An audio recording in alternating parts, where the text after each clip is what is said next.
Agar siz telefoningizda MyBonkov.uzda bank ilovasida yoki MiBit tizimida hozir ijro etilmoqda degan yozuvni ko'rgan bo'lsangiz, buni e'tiborsiz qoldirmang. Bu oddiy xabarnoma emas. Bu sizning nomingizga ijro ishi ochilganini, ya'ni davlat organi yoki sud qarori bo'yicha sizdan pul undirish, majburiyatni bajartirish, mulkni xatlash yoki boshqa choralar ko'rish jarayoni boshlangan bo'lishi mumkinligini anglatadi. Bu ma'lumot har bir odamga tegishli. Haydovchiga ham, aliment to'lovchiga ham, kredit olgan fuqaroga ham, tadbirkorga ham, kommunal qarzi bor odamga ham. Men bugun sizga hozir ijro etilmoqda degan status nimani anglatishini, qachon xavotir olish kerakligini, qachon vaziyat jiddiy emasligini, qanday xatolar odamlarni katta muammoga olib kirishini va eng muhimi, bunday holatda aniq nima qilish kerakligini tushuntirib beraman. Videoni hoziroq like bosib qo'ying, kanalga obuna bo'ling. Chunki bunday huquqiy va amaliy ma'lumotlar bir kun kelib sizning pulingizni, vaqtingizni va asabingizni saqlab qolishi mumkin. Avval oddiy qilib tushuntiraman. Hozir ijro etilmoqda degani odatda biror qaror yoki hujjat bo'yicha ijro jarayoni ketayotganini bildiradi. Bu sud qarori bo'lishi mumkin, ma'muriy jarima bo'lishi mumkin, aliment undirish bo'lishi mumkin, soliq qarzi, kredit qarzi, kommunal to'lov, zarar undirish yoki boshqa majburiyat bo'lishi mumkin. Ya'ni kimdir yoki biror tashkilot sizdan nimanidir talab qilgan. Bu talab vakolatli organ tomonidan tasdiqlangan va endi uni majburiy tartibda bajarish bosqichi boshlangan. Ilgari odamlar bunday narsani ko'pincha faqat uyga xat kelganda, pochta orqali chaqiruv olganda yoki davlat ijrochisi qo'ng'iroq qilganda bilardi. Ba'zan odam umuman bilmay yurardi. Bir kuni bank kartasiga pul tushadi. Lekin yechib bo'lmaydi. Avtomobilni sotmoqchi bo'ladi. Taqiq borligi chiqadi. Chet elga chiqmoqchi bo'ladi. Qarzdorlik sababli muammo paydo bo'ladi. Shundan keyingina odam nima bo'ldi o'zi deb yugurishni boshlardi. Hozir vaziyat o'zgargan. Ko'p ma'lumotlar elektron tizimlarga o'tdi. Qarzdorliklar, jarimalar, sud hujjatlari, ijro ishlari, taqiqlar, to'lovlar haqida ma'lumotlar turli platformalarda ko'rinishi mumkin. Masalan, MyBonkov.uz orqali, MIBning tegishli xizmatlari orqali, ayrim bank ilovalari orqali, SMS xabarnomalar orqali yoki davlat xizmatlari markazlari orqali bilib olish mumkin. Bir tomondan bu yaxshi odam o'z holatini tezroq biladi. Ikkinchi tomondan ko'pchilik statuslarning ma'nosini tushunmaydi. Hozir ijro etilmoqda degan yozuvni ko'rib, ba'zilar vahimaga tushadi, ba'zilar esa aksincha mayli keyin ko'raman deb yuraveradi. Ikkala yondashuv ham noto'g'ri. Men amaliyotda ko'p ko'rganman.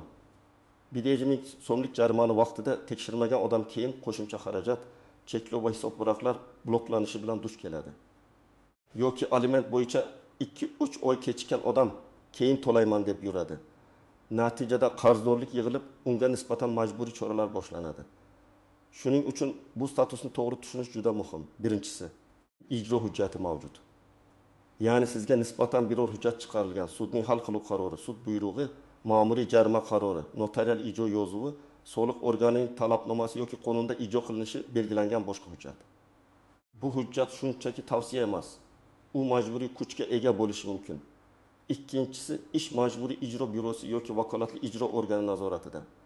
Demak, masala endi faqat siz bilan kreditor, siz bilan tashkilot yoki siz bilan qaror chiqargan organ o'rtasidagi suhbat emas. Davlat ijrochisi qarzdorlikni undirish bo'yicha choralar ko'rishi mumkin. Uchinchisi, jarayon hali tugamagan. Hozir ijro etilmoqda degani ko'pincha qarz to'liq yopilmagan, majburiyat to'liq bajarilmagan yoki ijro hujjati bekor qilinmagan degani. Masalan, siz qarzning bir qismini to'lagan bo'lishingiz mumkin, lekin tizimda ish hali yopilmagan bo'ladi. Yoki qarz to'langan, lekin to'lov ma'lumoti ijro ishiga biriktirilmagan bo'lishi mumkin. Shuning uchun statusni ko'rgan zahoti men albatta katta qarzdorman deb xulosa qilmaslik kerak. Lekin albatta tekshirish kerak. Agar sizda to'lanmagan sud qarori bo'yicha qarz bo'lsa, xavotir olishingiz kerak. Masalan, sizdan 8 million so'm kredit qarzi undirish haqida sud buyrug'i chiqqan bo'lsa va siz uni e'tiborsiz qoldirgan bo'lsangiz, hozir ijro etilmoqda statusi juda jiddiy. Chunki ijrochi sizning ish haqingizdan ushlab qolish, bank kartalaringizga band solish, transport vositangizga taqiq qo'yish, mulkingizni xatlash kabi choralar ko'rishi mumkin. Agar sizda aliment qarzdorligi bo'lsa, bu yanada jiddiy. Masalan, ota oyiga 1 million 200 ming so'm aliment to'lashi kerak, lekin 5 oy davomida to'lamagan. Qarzdorlik 6 ming so'mga yetadi. U hozir ishlarim yurishmayapti deb o'ylashi mumkin lekin ijro tizimi uchun bu bajarilmagan majburiyat. Aliment bo'yicha qarz oddiy qarzga qaraganda sezgir masala hisoblanadi. Chunki u bolaning ta'minotiga taalluqli. Bu yerda cheklovlar, javobgarlik va majburiy choralar tezroq qo'llanishi mumkin. Agar siz haydovchi bo'lsangiz va jarimalarni tekshirmasangiz ham ehtiyot bo'ling. Masalan, radar orqali ikkita jarima kelgan. Biri 330 ming so'm, ikkinchisi 36 ming so'm. Siz SMS'ni ko'rmagansiz yoki eski raqamga ketgan. Vaqt o'tadi. Jarima ixtiyoriy muddatda to'lanmaydi. Keyin ijroga yuborilishi mumkin. Tizimda hozir ijro etilmoqda chiqadi. Odam esa mashina sotmoqchi bo'lganda yoki texnik harakat qilmoqchi bo'lganda muammoga duch keladi. Agar siz tadbirkor bo'lsangiz, bunday statusni ayniqsa jiddiy qabul qiling. Chunki ijro ishi biznes hisob varaqlariga ta'sir qilishi mumkin. Masalan, kichik firma 25 million so'm yetkazib berish qarzini vaqtida to'lamagan. Sud qarori chiqqan. Ijro boshlansa, hisob varaqdagi tushumdan mablag' yechib olinishi, operatsiyalarda cheklovlar yuzaga kelishi, kontragentlar oldida obro'ga putur yetishi mumkin. Ba'zan tadbirkor aslida qarz borligini tan oladi. Lekin kelishamiz deb yuradi. Sud qarori ijroga o'tgandan keyin esa kelishuv ancha qiyinlashadi. Agar siz qarzni yaqinda to'lagan bo'lsangiz, lekin status hali o'zgarmagan bo'lsa, vahimaga tushmang, lekin hujjatlarni yig'ing. Elektron tizimlar har doim ham bir zumda yangilanmaydi. To'lov bank orqali o'tgan, lekin ijro hujjatiga biriktirilmagan bo'lishi mumkin. Masalan, siz 1 million so'mlik jarimani to'ladingiz, chek bor. Lekin ertasi kuni hali hozir ijro etilmoqda ko'rinadi. Bu holatda asosiy narsa chekingizni saqlash va ijrochi bilan bog'lanish. Agar sizga tegishli bo'lmagan qarz chiqsa, ham vahima emas, tekshiruv kerak. Ba'zan FIH o'xshashligi, eski ma'lumot, texnik xato, avvalgi telefon raqam, noto'g'ri biriktirish kabi holatlar bo'ladi. Masalan, siz hech qachon bo'lmagan hududdagi jarima yoki qarz chiqsa, to'lab yuboray, qutulay deyish shart emas. Avval hujjat asosini talab qilish kerak. Agar ish ijro etilmoqda bo'lsa, bu hali hammasi tugadi degani emas. Sizda e'tiroz bildirish, to'lovni tasdiqlash, qarzni bo'lib to'lashni so'rash, sud hujjatini bekor qilishga harakat qilish yoki kelishuv qilish imkoniyatlari bo'lishi mumkin. Lekin bu imkoniyatlar vaqtida harakat qilsangiz ishlaydi. Birinchi misol kredit qarzi. Fuqaro bankdan 15 million so'm kredit olgan. Ishini yo'qotgani sababli 4 oy to'lamagan. Bank sudga murojaat qilgan. Sud buyrug'i chiqqan va ijroga yuborilgan. Fuqaro bank ilovasida yoki bu davlat xizmatida hozir ijro etilmoqda degan statusni ko'radi. U buni e'tiborsiz qoldirsa, ish haqidan ushlab qolish boshlanishi mumkin. Agar oyligi 4 million so'm bo'lsa, qonuniy tartibda ma'lum qismi ushlab qolinadi. Bundan tashqari ijro xarajatlari ham qo'shilishi mumkin. To'g'ri yo'l nima? U ijrochi bilan bog'lanadi. Qarz miqdorini aniqlaydi. Bank bilan restrukturizatsiya yoki bo'lib to'lash masalasini ko'radi. To'lov grafikini yozma ravishda rasmiylashtirishga harakat qiladi. Ikkinchi misol, aliment. Erkak o'yiga 900 ming so'm aliment to'lashi kerak. U men bolaga kiyim olib berdim, naqd pul berdim deydi, lekin rasmiy to'lov qilmagan. 8 oy o'tib qarzdorlik 7 million 200 ming so'm bo'lib ko'rinadi. Bu yerda eng katta xato naqd berilgan pullarni isbotlay olmaslik. Agar aliment rasmiy belgilangan bo'lsa, to'lov ham isbotli bo'lishi kerak. Bank orqali, pochta orqali, kvitansiya bilan yoki undiruvchi tomonidan yozma tasdiq bilan. Aks holda tizim sizni qarzdor deb ko'rsatadi. Uchinchi misol, ma'muriy jarima. Haydovchiga 330 ming so'mlik jarima kelgan. U o'z vaqtida to'lamagan. Keyin yana bir jarima qo'shilgan. Bir necha oy o'tib ijro ishi ochilgan. Natijada kartasidan pul yechilgan yoki transport vositasiga taqiq qo'yilgan. Odam jarima kichkina edi-ku deydi. Muammo shundaki, kichkina qarz ham ijroga tushsa jarayon rasmiylashadi va qo'shimcha noqulayliklar keltiradi. To'rtinchi misol, kommunal qarzdorlik. Xonadonda gaz yoki elektr bo'yicha 2 million so'm qarz yig'ilgan. Uy egasi bu eski egadan qolgan deydi. Lekin hujjatlarda iste'molchi sifatida kim ko'rsatilgani, hisob raqam kimga biriktirilgani, oldi sotdi shartnomasi qachon tuzilgani muhim. Agar qarz bo'yicha ijro hujjati chiqqan bo'lsa, hozir ijro etilmoqda statusi paydo bo'lishi mumkin. Bunday vaziyatda shunchaki og'zaki bahs yordam bermaydi. Shartnoma, hisob-kitob dalolatnomasi, to'lov kvitansiyalari, ko'chmas mulk hujjatlari bilan masalani aniqlashtirish kerak. Birinchi nozik jihat, statusning o'zi qarz miqdorini to'liq tushuntirmaydi. Hozir ijro etilmoqda degan yozuvni ko'rish bilan siz qancha qarzingiz borligini, kim talab qilayotganini, qaysi hujjat asos bo'lganini aniq bilmaysiz. Shuning uchun birinchi vazifa statusni emas, ijro ishining tafsilotini topish. Ijro ishi raqami, davlat ijrochisining FH bo'lim nomi, hujjat sanasi, qarz summasi, undiruvchi kimligi va asosiy hujjat turi aniqlanishi kerak. Ikkinchi nozik jihat, qarzni to'lash ish avtomatik yopildi degani emas. Men ko'p uchrataman, odam pulni to'laydi. Keyin 2 oy o'tib ham tizimda ijro ochiq turadi. Sababi chek yuborilmagan, to'lov noto'g'ri rekvizitga ketgan, ijrochi ishni yakunlash qarorini chiqarmagan yoki boshqa xarajatlar qolgan bo'lishi mumkin. Shuning uchun to'lovdan keyin albatta ijro ishi tamomlanganligi yoki cheklovlar olib tashlanganligini tekshirish kerak. Uchinchi nozik jihat, qarzning bir qismini to'lash cheklovlarini darhol olib tashlamasligi mumkin. Masalan, 10 million so'm qarzingiz bor. Siz 2 million to'ladingiz. Bu yaxshi, lekin qolgan 8 million bo'yicha ijro davom etadi. Agar taqiq qo'yilgan bo'lsa, u to'liq to'lov, kelishuv yoki ijrochining tegishli qarori bo'lmaguncha saqlanishi mumkin. To'rtinchi nozik jihat, siz sud hujjati haqida bilmagan bo'lishingiz mumkin. Ayniqsa sud buyrug'i bo'yicha holatlarda odamlar menga hech kim aytmadi deydi. Lekin hujjat qonuniy tartibda yuborilgan bo'lsa yoki belgilangan tartibda kuchga kirgan bo'lsa, u ijroga o'tishi mumkin. Agar siz haqiqatda xabardor bo'lmagan bo'lsangiz, yurist bilan maslahatlashib muddatlarni tiklash, e'tiroz berish yoki sud hujjatini bekor qilish imkoniyatini ko'rib chiqishingiz kerak. 5-chi nozik jihat, ijro harakatlaridan qochish vaziyatni yomonlashtiradi. Ba'zi odamlar telefonni ko'tarmaydi, manzilini yashiradi. Ish joyini aytmaydi, kartasini boshqa odam nomiga ishlatadi. Bu vaqtincha yordam bergandek tuyuladi, lekin rasmiy qarzdorlik yo'qolmaydi. Aksincha qo'shimcha choralar, javobgarlik va xarajatlar paydo bo'lishi mumkin. 6-chi nozik jihat. Hamma talablar ham to'g'ri bo'lavermaydi. Men mutaxassis sifatida buni ham aniq aytaman. Tizimda xato bo'lishi mumkin, noto'g'ri hisob-kitob bo'lishi mumkin, muddati o'tgan talab bo'lishi mumkin, qarz allaqachon to'langan bo'lishi mumkin. Lekin buni isbotlash uchun hissiyot emas, hujjat kerak. Men to'laganman degan gapning o'zi yetmaydi. Chek, bank ko'chirmasi, shartnoma, dalolatnoma, sud hujjati, yozishmalar kerak. 7-chi nozik jihat. Ijro ishida undiruvchi bilan kelishuv qilish mumkin bo'lgan vaziyatlar bor. Masalan, qarz xususiy shaxs yoki bank foydasiga bo'lsa, siz to'lov grafiki bo'yicha kelishishingiz mumkin.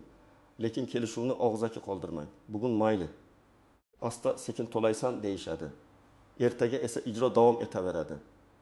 Har qanday kelishuv yozma bo'lishi, ijrochiga taqdim etilishi va ijro ishiga ta'siri tushunarli bo'lishi kerak. 8-chi nozik jihat. Sizning kartangizdan pul yechilsa ham, qarz to'liq yopilganini tekshiring. Ba'zan asosiy qarz yechiladi, lekin penya, ijro yig'imi yoki boshqa xarajat qoladi. Yoki bir nechta ijro ishi bor bo'ladi. Odam kartamdan pul ketdi. Demak, hammasi tugadi deb o'ylaydi. Lekin tizimda yana boshqa ish qolgan bo'ladi. Endi eng muhim qism, agar siz hozir ijro etilmoqda statusini ko'rsangiz, nima qilasiz? Men sizga bosqichma-bosqich yo'l xaritasini beraman. Birinchi qadam. Xotirjam bo'ling va skrinshot qiling. Statusni, sana va vaqtni, ijro ishi raqami ko'rinsa, raqamni saqlab qo'ying. Keyinchalik murojaat qilganingizda aynan nimani ko'rganingizni ko'rsatish oson bo'ladi. Ikkinchi qadam. Ijro ishining tafsilotini aniqlang. My.uz MIBning rasmiy xizmatlari yoki davlat xizmatlari markazi orqali ma'lumot oling. Sizga quyidagi ma'lumotlar kerak: ijro ishi raqami, qarz summasi, undiruvchi nomi, ijro hujjati turi, hujjatni bergan organ, davlat ijrochisi va bo'lim manzili. 3-qadam. Qarz asosini so'rang. Agar siz nimaga qarzdor ekaningizni bilmasangiz, davlat ijrochisiga yozma yoki elektron tartibda murojaat qiling. Murojaatda shunday mazmunda yozish mumkin: menga nisbatan ochilgan ijro ishi bo'yicha ijro hujjati nusxasini, qarzdorlik hisob-kitobini va qo'llangan cheklovlar haqida ma'lumot berishingizni so'rayman. Bu oddiy, lekin juda muhim jumla. 4-qadam. Hujjatlaringizni yig'ing. Agar to'lagan bo'lsangiz, cheklarni toping. Bank ilovasidan PDF ko'chirma oling. Agar qarz sizga tegishli emas deb hisoblasangiz, shartnoma, pasport ma'lumotlari, mulk hujjatlari, avtomobil oldi-sotdi hujjati, kommunal hisob-kitob dalolatnomasi, sud yozishmalari, SMS xabarlar, pochta ma'lumotlarini tayyorlang. 5-qadam. Davlat ijrochisi bilan rasmiy aloqa qiling. Faqat telefon orqali gaplashib qo'ymang. Telefon yaxshi, lekin yozma murojaat ishonchliroq. Elektron murojaat, pochta orqali ariza yoki bo'limga borib ariza topshirish mumkin. Arizangiz qabul qilinganini tasdiqlovchi belgi, raqam yoki kvitansiyani saqlang. 6-qadam. Agar qarz haqiqatan bor bo'lsa, to'lov strategiyasini tanlang. Agar summani to'liq to'lay olsangiz, rasmiy rekvizitga to'lang va chekni darhol ijrochiga yuboring. Agar to'liq to'lay olmasangiz, bo'lib to'lash muddat berish, kelishuv tuzish imkoniyatini so'rang. Masalan, 12 million so'm qarzni birdan to'lay olmasangiz, oyiga 2 million so'mdan 6 oyda yopish bo'yicha taklif bering. Taklifingiz real bo'lsin. Bir kun to'layman degan gap ishonchli emas. 7-qadam, cheklovlarni tekshiring. Avtomobilingizga taqiq bormi? Bank hisoblaringizga band solinganmi? Ish haqingizdan ushlab qolish ketayaptimi? Mulkingiz bo'yicha xatlov bormi? Shularni aniqlang. Chunki qarzni to'lab bo'lgan ham bu cheklovlarni olib tashlash bo'yicha alohida harakat kerak bo'lishi mumkin. 8-qadam, qarz yopilgach, ish yakunlanganini tasdiqlang. Faqat pul o'tdi bilan to'xtamang. Ijro ishi tamomlanganligi haqida qaror yoki rasmiy ma'lumot oling. Tizimda status o'zgarganini tekshiring. Bank kartalari, avtomobil, mulk bo'yicha cheklovlar olib tashlanganiga ishonch hosil qiling. 9-qadam. Agar siz rozi bo'lmasangiz, shikoyat qiling. Davlat ijrochisining harakati yoki harakatsizligidan norozi bo'lsangiz, yuqori turuvchi organga yoki sudga shikoyat qilish mumkin. Lekin shikoyat aniq bo'lishi kerak. Menga yoqmadi emas. Balki falon sanada to'lov qilingan, chek ilova qilinmoqda, ammo ijro ishi yopilmagan yoki menga ijro hujjati nusxasi taqdim etilmadi kabi aniq faktlar yozilishi kerak. 10-qadam. Kelajak uchun profilaktika qiling. Har oy kamida bir marta jarimalar, soliq, kommunal qarzlar, sud va ijro ma'lumotlarini tekshirib boring. Telefon raqamingiz davlat xizmatlari va bank tizimlarida yangilangan bo'lsin. Avtomobil sotgan bo'lsangiz, rasmiy qayta ro'yxatdan o'tganini tekshiring. Uy olgan yoki sotgan bo'lsangiz, kommunal hisoblarni yopish va yangi egaga o'tkazishni dalolatnoma bilan qiling. Yana bir muhim maslahat, hech qachon birovning tanishim bor, pul ber, statusni o'chirib beradi degan gapiga ishonmang. Ijro ishi rasmiy hujjat asosida yuritiladi. Uni faqat qonuniy asos bilan yakunlash mumkin. Qarz to'lanadi, hujjat bekor qilinadi, undiruvchi ariza beradi. Sud qarori o'zgaradi yoki boshqa qonuniy sabab bo'ladi. Norasmiy yo'l izlash sizni firibgarlarga duchor qilishi mumkin. Agar sizda vaziyat murakkab bo'lsa, masalan, katta kredit qarzi, aliment bo'yicha ko'p yillik qarzdorlik, biznes hisob varaqi bloklanishi yoki ko'chmas mulk xatlovga tushish kabi holat bo'lsa, albatta yurist bilan maslahat qiling. Chunki ayrim holatlarda bir noto'g'ri ariza yoki bir o'tkazib yuborilgan muddat sizga millionlab so'm zarar keltirishi mumkin. Demak, hozir ijro etilmoqda degan statusni ko'rsangiz, bu jarayon boshlanganini bildiradi va uni e'tiborsiz qoldirish mumkin emas. Bu har doim ham falokat degani emas, lekin albatta tekshirish, hujjatlarni yig'ish, ijrochi bilan bog'lanish, qarz asosini aniqlash va vaziyatga qarab to'lov. E'tiroz yoki shikoyat qilish kerak. Men sizga eng asosiy fikrni yana bir bor aytaman. Qarzning o'zi emas, qarzni bilmasdan yurish eng xavfli. Chunki odam bilmagan qarz keyin karta bloklanishi, avtomobilga taqiq, ish haqidan ushlab qolish. Mulk bilan bog'liq muammo yoki sudlashuvga aylanadi. Agar sizda ham hozir ijro etilmoqda statusi chiqqan bo'lsa, izohlarda yozing. Bu jarima bo'yichami, kredit bo'yichami, aliment bo'yichami yoki boshqa masalami? Men keyingi videolarda eng ko'p uchraydigan holatlarni alohida tahlil qilib beraman. Videoni like bosib qo'ying, kanalga obuna bo'ling va yaqinlaringizga ham yuboring. Chunki bugun bu ma'lumot sizga kerak bo'lmasa, ertaga yaqin insoningizni katta muammodan saqlab qolishi mumkin.